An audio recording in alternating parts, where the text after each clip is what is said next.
से 1 जुलाई से कल रात 12 बजे से ही हमने जो ये ट्रांजिशन कर लिया है from old criminal laws to new criminal laws. और अब जो भी काम किया जा रहा है नॉर्थ डिस्ट्रिक्ट और के सारे पुलिस स्टेशन के अंदर, वो इन नए लॉज के तहत किया जा रहा है। तो इसमें ऑलरेडी हमने FIR रजिस्टर करना शुरू कर दिया है। पैंजिम टाउन पुलिस स्टेशन के अंदर एक FIR रजिस्टर भी हो गया है अंडर 285 सेक्शन ऑफ BNS। ये this case was obstructing of normal traffic and public को उसको करते हुए हमने केस रजिस्टर किया है इसके अंदर। उसका डिटेल्स मैं आपके साथ शेयर कर दूंगा। तो इसमें पूरा नए लॉज के अंदर काम करना हमने स्टार्ट कर दिया जी।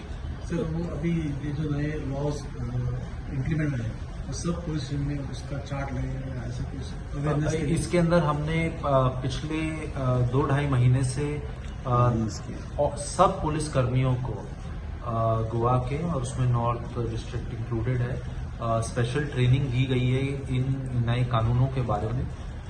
Detailed training programme was design. This programme उसमें lot of experts were called, legal luminaries आए थे और प्रोसिक्यूशन ब्रांच के साथ, जुडिशरी के साथ हमारा कांस्टेंट इंटरेक्शन रहा ये ट्रेनिंग प्रोग्राम्स को बनाने के लिए। तो तकरीबन सारा स्टाफ नॉर्थ डिस्ट्रिक्ट का इसके अंदर ट्रेन हो गया। They have been train under these new laws and there is a new app which has been designed by NCRB called eSaksha।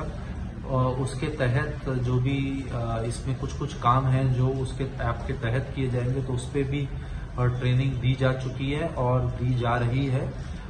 रही बात पोस्टर्स की, तो जो 50 मोस्ट कॉमनली यूज सेक्शंस हैं उसका एक हैंडबुक बना के भी हमने सब पुलिस कर्मियों को दिया है, ताकि उनके लिए एक तरीके से एक रेडी रेकनर रहे कि कुछ भी कंफ्यूजन हो तो वो देख सकते हैं। तो अभी नए केस रजिस्टर होंगे न्यू लॉ के हिसाब से रजिस्टर होंगे, लेकिन जो ऑनगोइंग केसेस है जो रजिस्टर पहले हुए थे, तो अभी जो इन्वेस्टिगेशन चल रहा है वो ओल्ड लॉ पे चलेगा न्यू लॉ पे चलेगा? इसमें ऐसा है कि जो भी क्राइम अगर कमिट होता है कल रात 12 बजे के बाद, वो नए कानून के तहत उसमें कार्रवाई की जाएगी। और जो भी ऑफेंस 1 जुलाई से पहले का था वो उसी के अंदर, जिस प्रकार से पहले चीजें चल रहा था उसी के अंदर कॉन्टिन्यूस रहेगा। सो ऑन गोइंग जो है वो जी, ऑन गोइंग पे इसका कोई असर नहीं पड़ेगा। और ये 1 जुलाई से जो नए ऑफेंसेस हो रहे हैं उसके लिए ये सारे कानून अप्लाई होंगे।